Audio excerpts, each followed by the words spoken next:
Salut la compagnie, c'est Jules Melon et aujourd'hui dans la procédé critique, je suis à nouveau chez l'endimanché du ciné quel scandale. qui m'accompagne donc avec grand plaisir, plaisir partagé évidemment, pour vous parler cette semaine d'un film que nous sommes allés voir au cinéma ce vendredi au moment où nous faisons cette vidéo, sorti mercredi en salle, le fameux hashtag Je suis là, réalisé par Éric Lartigot, son premier film depuis La famille Bélier. C'est un réalisateur que beaucoup apprécient aussi pour le film Mais qui a tué Pamela Rose, etc. Donc t'as pas encore vu, hein. Et avec au casting un acteur principal quand même que beaucoup de gens apprécient, Alain Chabat. Eh oui, avec à ses côtés une actrice coréenne, Doona Bae. Voilà, puisque c'est une comédie romantique, il va se passer quelque chose un peu à distance, etc. Hein, entre deux personnes. Et ouais, c'est comme ça. Doona Bae. Et avec aussi Blanche Gardin, qui a un rôle dans le film, on en reparlait. Oui, on en parlait. Iliane Bergala, qui avait joué dans La famille Bélier aussi. Oui, mais je vois pas qui c'est, mais c'est bien. Bah, oui, bon, bref. Il joue l'un des fils d'Alain Chabat, oui, parce que c'est l'histoire d'un. Oui, parce que c'est l'histoire d'un père de famille, mais surtout une sorte de cuisinier, un chef cuisinier qui a un bon restaurant à base de canard au Pays Basque. Et puis il vit une vie de routine et on sent qu'il commence à en avoir un petit peu marre. Et il a pris contact sur Instagram, sur les réseaux sociaux, avec une dame, une coréenne, avec qui il se partage des photos ou du Pays Basque ou donc de la Corée, histoire de tableaux, tout ça. Et il y a une histoire qui est en train de naître. Pour lui, c'est peut-être plus que de l'amitié, etc. On ne sait pas trop. C'est nébuleux. C'est ça. Et un beau jour, il décide, ça c'est dit dans le trailer, sur un coup de tête, d'aller en Corée, la retrouver pour aller voir les cerisiers, mais bon, il y a peut-être une allégorie pour autre chose, si vous voyez ce que je veux dire. Oh là là, l'esprit mal placé. Oui, bon, il va pas aller se secouer les cerises non plus pour autant. Et donc voilà, c'est une sorte de comédie romantique assez moderne à travers les réseaux sociaux, qui parle aussi de la routine du quotidien. C'est ça. Et les abonnés qui grandissent. Oui, il y a ça aussi, il y a un petit truc là-dessus. Il y a une chaîne alors, voilà, une chaîne. Et très naturaliste comme film aussi. Ouais, contemplatif par moment. Oui, très contemplatif par moment, il y a de très belles photographies, mais ça on va y revenir. Et bon, comme c'est l'accoutumée, c'est mon invité, l'ami Dimitri, qui va donner son avis en premier. C'est la première fois que ça m'arrive, te promis. Bon. Alors, oui, non, mais je plaisante. Alors, qu'as-tu pensé de ce hashtag Je suis là, film français donc d'Éric Lartigot? Eh bien, je vais gagner un peu de temps en disant d'abord que ça m'a rappelé énormément donc certains films, alors un peu à la selfie, tu l'as pas vu, mais c'est un peu la synthèse quand même, j'ai remarqué, de pas mal de films français, notamment, oui, voilà, de la belle époque, parce que Daniel Auteuil ressemble énormément au personnage, et tu l'as dit d'ailleurs pendant la séance d'ici d'Alain Chabat. Et c'est un film que j'ai... Alors, on va y revenir, mais je suis très embêté. Mais je vais m'arrêter là pour l'instant, je reviendrai dessus après. Mais en gros, c'est-à-dire que j'ai ni bien aimé, ni pas trop aimé, je suis juste un peu... Je suis perdu, franchement je suis perdu. Hashtag je suis perdu. Hashtag je suis perdu, voilà. Donc si jamais vous retrouvez un dîme sauvage à Paris, et ben voilà, il faut... Je vous donnerai l'adresse en commentaire. Voilà. Eh bien, je suis embêté quoi, voilà vraiment... J'ai de la faconde tout ça, mais là... c'est assez extraordinaire, c'est totalement fou parce que je suis exactement dans le même état. Bon bah c'est bien. Et voilà, donc là ça va être une vraie procédé critique. Ah oui, là... J'ai du mal à poser des mots sur un film qui a des belles promesses, qui a des choses remarquables au niveau de la photographie et donc de la lumière. Il y a des trucs qui sont rares dans le cinéma français. Oui, il y a des plans qu'on a jamais vu, beaucoup de plans naturalistes. Alors à un moment en Corée, il y a le côté urbain mélangé à la nature, c'est très asiatique tout ça, voilà. C'est très beau comme film. La thématique abordée est très intéressante. Mais le problème, c'est que si je dois parler d'un reproche du film, il faudra aller dans la partie spoiler. Oui, donc on ira plus tard. On ira plus tard. Mais grosso modo, je suis bien embêté aussi. Je pense que j'ai apprécié tout en étant un petit peu pas déçu, mais si, je peux dire quand même. Parce qu'à un moment, je pensais que... Oui, c'est ça. Et voilà, arrivé aux 2 tiers du film, il se passe un truc, disons, vers la fin, que je suis déçu de la façon dont le film se termine.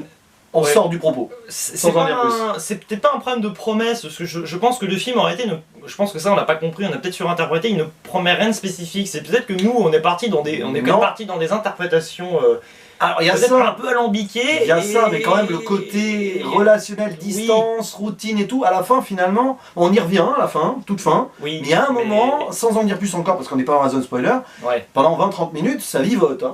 Le problème, c'est que c'est un film qui part très haut, il va se... C'est vraiment ça, c'est-à-dire que c'est un peu le bus scolaire qui va faire un détour, qui va se retrouver dans un patelin où il est un peu perdu, il va se débattre tant qu'il le peut, voilà, parce que, eh bien, on va dire qu'il est un peu cadenassé par des éléments qui lui arrivent à la figure comme du verglas, et à la fin, hop, une petite déroute, et il retombe sur ses pattes... Mais ça fait vraiment, je trouve le film très inégal. Alors c'est un truc de fou parce qu'on peut passer d'un moment de réjouissance, comme tu dis, en termes d'esthétique, en termes aussi quand même de certaines performances d'acteurs qui sont très sobres, hein, parce que c'est pas un film qui va jouer sur un... Il n'y a pas vraiment d'aspect démonstratif dans l'affaire. Mais je sais pas, mais d'un coup, on va y revenir, mais il y a un personnage enfin, une actrice qui a été super mal utilisée. Pourtant, on la voit pas beaucoup. Mais alors... C'est pas qu'on est dans un cliché, parce qu'il est des fois un peu sous-entendu. Ouais, il est pas tout. Enfin, des fois c'est un peu sous-entendu, mais on va dire que ça passe encore. Mais à un moment, ça devient un peu du mauvais goût, quoi. C'est un peu ça. C'est-à-dire que le film ne dit rien, mais tu sens quand même que le réalisateur, là, il a des idées un peu. Il est un peu à l'ouest, quoi. Des fois, c'est un peu ce que j'ai repéré, quoi, malheureusement. C'est dommage. Hein. Et c'est dommage parce qu'il y avait les promesses à la belle époque. Oui, hein. oui. Et puis il y a un autre truc qui m'a rappelé le film Terminal de Spielberg, parce que ça se passe beaucoup dans un aéroport, à un moment, sans en dire plus. Et voilà, donc ça on en parlera peut-être plus en zone spoiler quand même. Mais il y a des très belles thématiques quand même dans ce film. Bon, le rapport à la routine, et à un moment la routine ne suffit plus, donc on a des besoins d'ailleurs, d'évasion. Donc le personnage d'Alain Chabat qui s'appelle Stéphane, qui est là sur son téléphone et qui rêve d'ailleurs à travers cette relation virtuelle, on va dire ça comme ça. Oui. Le rapport aussi du coup aux réseaux sociaux et aux générations, parce que lui il est un peu dépassé, mais c'est quand même lui qui est à fond dessus. C'est ça, mais même là-dessus, on joue pas vraiment sur le paradoxe au début, mais le problème, on y viendra en spoiler, c'est qu'on a l'impression qu'il va y avoir une excuse, on va dire, à tout ce qu'on perçoit comme étant des défauts, pardon. Oui, mais non. Mais non, en fait, c'est juste parce que le film, il est un peu maladroit, quoi. En fait, il aurait dû prendre plus de risques, le film. Hein. Oui. On sent qu'il y avait tous les éléments pour, mais qu'ils n'ont pas osé, enfin, ils ont peut-être pas eu l'idée, bêtement aussi. Je pense qu'ils ont eu l'idée, parce qu'à un moment, ils pointent quand même du doigt certaines prises de risque, comme tu dis. Mais disons que la prise de risque, il suffit pas de la mentionner, il suffit pas de dire à un moment on aurait peut-être pu prendre des risques, tu vois, les personnages qui parlent entre eux, ben non, prenez-le vraiment et vous en rendrez compte après. Là en gros, l'idée c'est un peu oh là là, tu as vu les risques qu'on a pris? Mais non, il n'y a pas de prise de risque, c'est un film, c'est pas un film lambda du tout quand même, non mais il est très bien fichu. Non, c'est pas un film lambda, vraiment. Mais il y a vraiment, pour moi, il y a un aspect, alors déjà un peu scénaristique, parce que finalement les simplicités scénaristiques sont quand même... il y a beaucoup de hasard. Oui, le hasard, mais à un moment ça devient... Non mais du hasard, moi ça me dérange pas spécialement, mais le problème c'est qu'à un moment quand même, t'as un personnage qui aurait pu réfléchir pendant quelques temps, et son problème aurait été résolu en 3 secondes. Mais ça, ils s'en rendent compte à un moment. Mais qui s'en rendent compte déjà un peu tardivement, c'est particulier. Mais il n'y a pas de prise de conscience, c'est pas, d'un coup il se dit pas oh bah tiens j'aurais dû y penser avant, non c'est juste c'est normal quoi. On suit un peu le train-train d'un...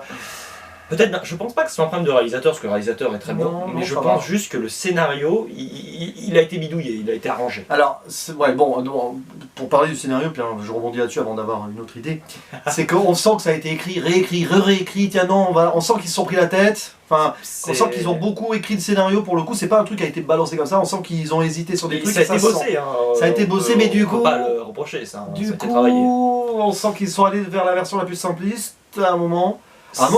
C'est ça. Mais on va y revenir en zone spoiler. Par contre, moi ce que j'ai quand même apprécié, le début du film installe très bien le personnage de Chabat. Ça c'est une leçon, on va dire. Une leçon d'écriture de personnage pour installer le mal-être d'Alain Chabat, qui est dépassé par les événements, on le voit, parce qu'il n'écoute pas les conversations, on voit ses enfants, il y en a un qui se marie, puis il apprend que l'un d'entre eux est homosexuel, comme ça, alors que tout le monde était au courant de lui, vous voyez, c'est un truc, enfin pas homosexuel, bisexuel, parce qu'il est marié aussi. Mais c'est vrai, il a un peu l'impression d'être la dernière roue du carrosse, et ça renforce son idée d'aller ailleurs, et ça renforce ce lien qu'il a avec cette mystérieuse dame coréenne, qui semble être peintre, artiste, on sait pas trop, lui-même n'en sait pas plus d'ailleurs, et il se jette dans la gueule du loup, il décide du jour au lendemain, voilà, pour une raison qu'on va pas expliquer parce qu'il y a une petite péripétie, d'aller faire en mode carpe diem, je laisse tout tomber, je pars en Corée la retrouver, sans la prévenir d'ailleurs.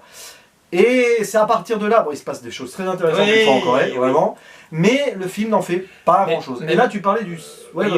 c'est par rapport à l'exposition, par rapport je suis un peu toujours dans le scénario, je suis désolé parce que c'est vraiment le point qui m'a posé question, franchement, parce que c'est... Bon, on est tiraillé, quoi, en partant c'était le scénario.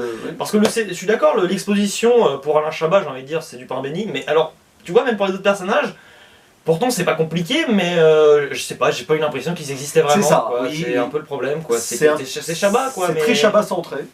Mais presque, bon, voilà, tu t'as dit qu'il avait 2 fils, pourquoi il en a pas qu'un? Parce qu'au final, enfin tu vois, non mais... Ouais, c'est du secondaire. Non mais tu vois, oui, c'est du secondaire, mais c'est pas très important, tu vois, mais je sais pas, limite synthétiser un peu plus les détails, et puis attardez-vous sur l'essentiel, tu vois. Le personnage Chabat est très bien écrit, mais les autres, bon, il y a aussi le personnage joué par Blanche Gardin, alors je sais pas pourquoi ils ont voulu lui donner cet accent du Pays Basque. Elle a un personnage qui colle pas, là... Elle force l'accent du Pays Basque, ça le fait pas. C'est une actrice géniale. C'était pas obligé. Et je ne comprends pas ce qui... Mais dans la bande-annonce, en plus, on l'a un peu, cet aspect-là, mais... Ils ont été très malins. Shining, c'est pas un film d'amour. Oui, non, mais ça c'est bien géré parce que dans la bande-annonce, tu sens qu'il lui donne un peu cet accent, mais c'est plutôt, on va dire que c'est posé, mais ça reste gentillet. Alors que dans toutes les autres scènes, tu remarqueras que c'est forcé, mais à mort. Mais c'est à un moment, c'est du cabotinage, hein, on peut dire, c'est cabotinage ultime. Alors c'est terrible parce qu'ils ont voulu donner une couleur locale pour dire oui, ça se passe au Pays Basque, on va donner donc un accent tiré au couteau à un des personnages du film. Pourquoi il parle pas normalement Chabat, il parle pas bizarrement. Exactement. Enfin, bizarrement. Il parle pas une caricature sans nom. Et c'est d'autant plus dommage que voilà, il va avoir affaire à des locaux qui ont un accent. Parce que c'est des gens du coin. C'est naturel. Et il n'y avait donc pas besoin de d'ailleurs, il sert à rien le personnage de Blanche Gardin, aussi il faut le dire. Enfin, non, il sert à rien. Disons qu'ils c'est un peu. Non mais tu sais que c'est un peu le problème du film, c'est-à-dire que même l'histoire avec la coréenne au final, ça manque. Ça va y revenir en spoiler. Je vais pas spoiler, mais si vous voulez, ça manque de réciprocité. À savoir que Alain Chabat, bon, on le comprend plus ou moins, on va dire, il est bien écrit, mais en général, quand il a des scènes, on va dire seul ou avec des personnages qu'on va voir 2-3 scènes, non mais c'est vrai qu'on va voir 2-3 fois, pourquoi pas. Mais voilà, avec tous les personnages, je veux dire, c'est pas juste avec la Blanche Gardin, c'est ça, que ça colle pas. Je trouve qu'avec la coréenne, disons que c'est un. Non mais disons que le problème du film, c'est un voyage aller, mais il n'y a pas le retour. Voilà. C'est un peu dans un sens, oui. Et je pense qu'en fait. Il va dans un sens, c'est ça. Je pense qu'il y avait des prises de risque à prendre, enfin, des tentatives à pousser dans le scénario, et qu'au final, Éric Lartigot a trop voulu Chabat centrer son film. C'est ça, aussi. Exactement. Parce que Chabat, on le voit partout, c'est un peu du Chabat chaud parfois. Oui. Il est bon, on l'a connu meilleur quand même, mais il y a des moments, voilà, quand il parle anglais, c'est quand même drôle. Comme c'est écrit là-bas, dogs don't make cats, les chats ne font pas des chiens. Les chats font pas des chiens. C'est excellent. Oui, bon, il fait du franglais, c'est la grande vadrouille. C'est ça, oui, il y a vraiment des passages comme ça. Après. Mais c'est sympa quoi. Si vous aimez Chabat, vous allez apprécier. Oui, c'est sympa. Il y a un peu quand même cet aspect, j'ai pas trop compris d'ailleurs, bon, de référence à Kaamelott, d'accord, mais. Non, mais des fois, je sais pas pourquoi, il prend un peu la voix d'Alexandre Astier par moments, c'est du mimétisme un peu. C'est particulier quoi, ça le. N'est-ce pas Astier qui prenait la voix de Chabat? Non, parce que là il a pas la voix que d'habitude, Chabat. Mais il a une voix un peu plus. Je sais pas, c'est une voix un peu. Peut-être un peu plus autoritaire, je sais pas, il y a un truc qui a complètement changé, par moment. Quand il parle à ses enfants, oui. Voilà. Quand il parle à ses enfants, voilà, bon après on reconnaît Chabat ou pas, mais il joue bien, c'est pas le problème. C'est même pas un problème d'acteur, hein. C'est juste que. Moi je suis désolé, mais je suis pas une fixette sur le scénario. Mais quand le scénario. Disons c'est peut-être le problème du film, c'est que. Et c'est aussi une frustration, c'est en réalité le problème, alors peut-être pas forcément que de la prise de risque, parce que ce n'est pas que de cet ordre-là, c'est peut-être aussi une certaine paresse, c'est pas qu'une crainte juste de ne pas savoir où aller, parce qu'on sent vraiment qu'il y a quelque chose à creuser, quoi. Et c'est ça qui... Moi je suis un peu déçu, c'est aussi... J'en attends rien, et à la fois je suis content par certains plans, mais au final je suis content, mais pour ce qui n'est vraiment pas de l'essentiel, je veux dire avoir des beaux plans, tout ça, non mais... Tu vois, mais il y a des bonnes idées audiovisuelles, je dis pas, mais à un moment, si on a du mal à croire, même pas au scénario, mais à croire à un moment même au personnage, même de Chabat... on est un peu perdu quoi. Et là je pense qu'on va être obligé d'arriver à la zone spoiler pour parler de la coréenne et de la Corée, parce que finalement le trailer n'en montre pas tant que ça, ce qui est bien. C'est une qualité, oui. Voilà, c'est une qualité. Donc, spoiler, parce que en ce qui concerne le personnage donc, de la coréenne qui s'appelle Soo, voilà. joué par Donabe, alors qu'on a vu une actrice qu'on a vu dans Sense8, une série Netflix, et dans quelques films de Bong Joon-ho, donc c'est quand même une actrice connue en Corée, qui parle bien français d'ailleurs, voilà. Je sais pas si elle a appris pour le film ou quoi, bref. Le fait est que Chabat y va, donc ça on l'a prévenir, enfin il la prévient quand il est dans l'avion. Bon. Et elle dit oui, je serai là sur place le lendemain à vous accueillir. Sauf que, en gros, Chabat il va y passer une semaine dans l'aéroport. Voilà. C'est là où ça rappelle le terminal de Spielberg, c'est l'histoire, tu l'as pas vu toi, d'un homme qui est en transit et qui vit dans l'aéroport parce qu'il peut pas aller aux États-Unis, donc il est obligé d'être dans une zone apatride et tout. Et on voit sa vie dans l'aéroport avec les gens qui font le ménage et tout. Et c'est ce qui se passe avec Chabat qui fait ami avec des cuistots, avec une dame qui fait le ménage et tout. Et ça, j'ai trouvé ça sympa. C'est le meilleur passage du film pour moi. C'est 20-30 minutes où il est en transit. Il y a des références à Star Wars bizarres aussi. Oui, bon, c'est drôle ça. Et puis il devient une star des réseaux sociaux parce que c'est le French lover qui attend sa promise là et tout, qui vient jamais. Et on le voit, il passe de 27 abonnés à 10 000. Et c'est drôle parce que là, c'est très bien. Comme quoi, vive le drama. Et c'est là où, avec Dimitri, on se regardait, on se disait, bon, petite théorie, parce que là, ça devient totalement improbable. C'est ma théorie. Donc. Oui, c'est vrai, mais j'y ai cru d'ailleurs. Hein, parce qu'avant de partir en Corée, il a un accident. C'est là qu'il se dit carpe diem et tout. Voilà. Et on ne sait pas à ce moment-là s'il fantasme pas tout son truc. Et qu'il invente la suite du film. Parce que d'un seul coup, elle donne plus de nouvelles comme si elle n'existait plus. C'est totalement improbable. Elle a tout coupé. Ouais. Et on se dit, bon, à un moment, il va se réveiller dans un coma et il aura tout fantasmé, etc. Et en fait, bon, à un moment, on se dit finalement non, il la retrouve. Bon, voilà, on a toujours un petit doute, mais disons qu'il s'étiole de plus en plus, quoi. Et puis on apprend qu'elle est mariée, qu'elle a des enfants, donc ça, elle dit. T'avais un peu prévu aussi. Voilà, c'est moi qui ai gagné. Oui, non, la vraie vie est moche, elle le dit, elle dit pas ça comme ça, la vraie vie, voilà, c'est ça la vraie vie, en gros, elle préférait rêver cette relation à distance, et le fait qu'ils viennent, ça a tout cassé, elle n'est pas venue le voir, et on comprend pourquoi. Et puis elle lui dit à un moment, tu n'as pas le ninshu, c'est de savoir ce que l'autre pense sans qu'il le dise. Oui, mais... Et donc il n'a pas anticipé le fait qu'elle n'avait pas envie de le voir en vrai, qu'elle voulait continuer cette relation à distance. Oui, mais le problème c'est qu'elle répond quand même à un moment, tu vois ce que je veux dire, quand il dit qu'il arrive à ce moment-là, non mais si on suit vraiment... Je pense qu'elle a réfléchi après, oui. Oui, elle a réfléchi après, mais si tu suis vraiment sa logique... Qui en soi, oui, tout à fait honorable, non, ça colle pas parce que ce que tu viens de faire, juste au début du film, n'a plus rien à voir avec tes propos. Quoi, exactement. Et puis alors, c'est là, pour moi, où le film s'écroule un peu sur les mêmes, c'est qu'une fois qu'il l'a rencontré, tout ça, pouf, elle disparaît, puis t'as les fils qui arrivent, et puis t'as 20-30 minutes où t'as la relation entre les enfants et le père. Mais pour le message final, c'est en gros, c'est plus hashtag je suis là, c'est je suis là tout court dans ma vie. Il prend conscience dans l'avion, c'est la scène de fin, plus spirituel qu'autre chose. Voilà, que en fait l'essentiel il l'a déjà et je suis là. L'important c'est carpe diem, je suis là, j'ai mes enfants, j'ai ma vie. Finalement, elle n'est pas si mal que ça. Et il revient à la case départ. En gros, bon, j'ai fait ma crise de la cinquantaine. Hein, bon, il y a 60 ans. Oui, 60 ans.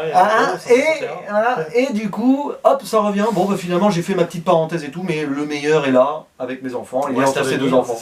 Et il reste à venir. Du coup, voilà le message. En gros, il est là. C'est Eric Artigot qui a voulu faire passer ainsi.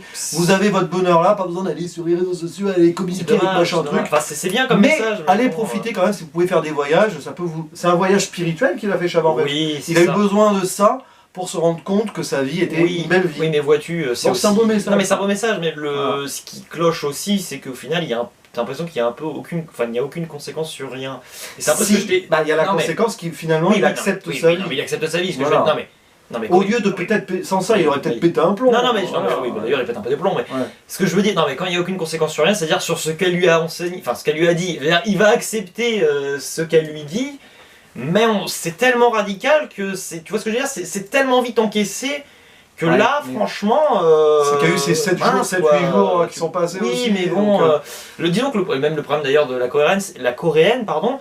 C'est que oui, c'est-à-dire ce qu'ils disent, tout ce qu'ils racontent est plus ou moins intéressant, il faut le dire. Ouais, un concept spirituel un peu shintoïste, philosophique à creuser. Ouais, mais si tu veux, c'est pas vraiment, ça crée pas d'alchimie, quoi. C'est vraiment, t'as des symbiotes dans tous les sens, mais ça s'incorpore pas. C'est le problème. Ce que je veux dire, c'est que t'as l'impression que Chabat, bon, il écoute ce qu'elle lui a dit, mais déjà on se demande un peu pourquoi elle lui dit ça. Enfin, je veux dire, pour moi, ce qu'elle dit n'a quasiment aucun rapport. Enfin, le rapport, il faut vraiment le chercher, et je pense qu'il est vraiment très, très fragile. Et j'aime pas utiliser ce terme, mais bon, je me lance, tant pis.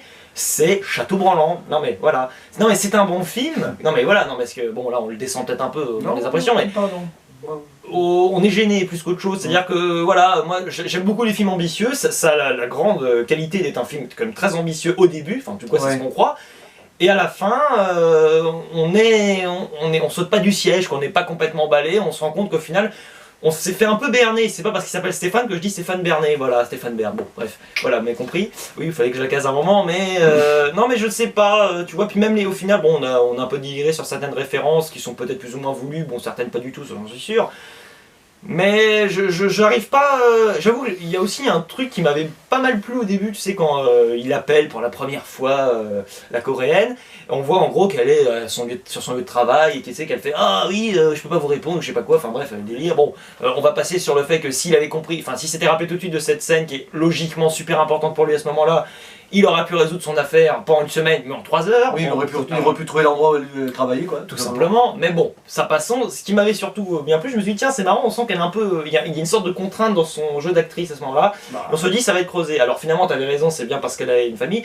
Mais moi, je m'attendais à quelque chose un peu plus. Peut-être un peu plus culturel, tu vois ce que je veux dire? Parce qu'au final. Enfin, je veux dire. Pourquoi on comprend pas pourquoi elle fait ça depuis le début presque. Tu Alors là on va mettre fin à la zone spoiler parce que je vais passer un petit message à des gens là, parce que bon, ce film montre aussi la différence entre notre culture occidentale et la culture asiatique. Il y a ça aussi. C'est pour ça que voilà, mais sans en dire plus parce qu'on est sorti. Oui, on est sorti de la... Mais justement, c'est là-dessus que je voulais rebondir avant qu'on donne notre note et qu'on conclue. Voilà. Parce que petit message dédicace à Cinémagique et Nao, le monde de Nao, parce que je pense que ce film devrait vous intéresser, vous qui vous intéressez à la culture asiatique.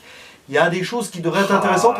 Non, mais des choses à creuser sur les symboliques et les thématiques par rapport à ce qui se passe en Corée et tout. Je pense que ce film, tous les deux, devrait vous intéresser si vous avez. Non, mais c'est pas qu'il nous intéresse pas à nous, mais. Non, mais nous, il nous intéresse. Oui, voilà. Justement. D'un point de vue de quelqu'un qui connaît la culture coréenne, notamment. Là, j'allais y venir justement parce que nous, enfin moi personnellement, j'avoue que j'y connais pas grand-chose, voire un peu que dalle, presque. Par parasite. À part. Non, mais c'est vrai. Non, mais bon. Non, mais à un moment, non, mais tu vois ce que je veux dire. C'est pas que ça m'intéresse pas, c'est juste que, on va dire, soit pour néophyte, ça convient pas parce que ça va passer loin. Mais j'ai envie de te dire un truc, si tu connais... Alors, par contre, oui, si tu connais un peu mieux la culture, je pense à ce moment-là, en effet, non mais t'as raison de dédier cette vidéo à ces deux personnes, parce qu'à mon avis, là, elles peuvent s'éclater en se disant, voilà... je serais très intéressé. Peut-être même pas interpréter, mais je veux dire, comprendre, tu vois. Mais je serais très intéressé de leur avis, voir si c'est intéressant par rapport à ça. Après, il faut le voir, c'est pas non plus... c'est pas un raté non plus, c'est juste que... Non, je précise, parce que là, on a l'air... Je sais pas, on a peut-être l'air un peu défaitiste, mais on est... Voilà, c'est un film un peu... Je sais pas, c'est un peu toboggan, quoi. Et du coup, ta note, parce que... Ah ouais, mais c'est dur, hein. Alors là, la note, c'est compliqué, parce que là, je commence la vidéo, déjà, bon, je sais de quoi on avait parlé, mais au final, qu'est-ce que j'en pense? C'est rare, hein, c'est dur, là, déjà, non mais, ça mérite d'être souligné, c'est bien, au final, c'est un film un peu vaste, presque, et dans notre ressenti, c'est un peu le cas aussi. Donc, écoutez, en note, je vais pas trop me casser la tête, hein, je vais mettre un 5 sur 10, c'est-à-dire que pour le coup, mes figues, mes raisins, c'est bien adapté, c'est vraiment ça, quoi. Je suis un peu gêné, parce qu'il faudra que je le revoie, tu vois, c'est le genre de film, voilà, 5 sur 10, mais il faut le revoir pour peut-être mieux comprendre. Mais c'est peut-être, voilà, quand l'imagination prend trop le pas sur le film en soi, et qu'on part dans des pseudo-délires, peut-être qu'à un moment ça passe plus, je sais pas, mais je pense que... Je suis un peu, voilà, bon, je vais te laisser la parole, la main, mais voilà, je suis... Ouais, moi je vais monter à 6. J'ai monté à 6 sur 10 parce que déjà je suis moins sévère que non, 6 sur 10 parce qu'il y a des belles propositions de photographie, de mise en scène, il y a un côté onirique intéressant, il y a un côté mystique, bucolique, tu m'as dit aussi. Et bucolique, ouais, c'était très mystérieux. Il y a un moment, il y a un super plan où il y a Chabat dans sa campagne, il voit les yeux, enfin il imagine les yeux de sa coréenne au fond. Et tout. Oui. C'est assez spécial.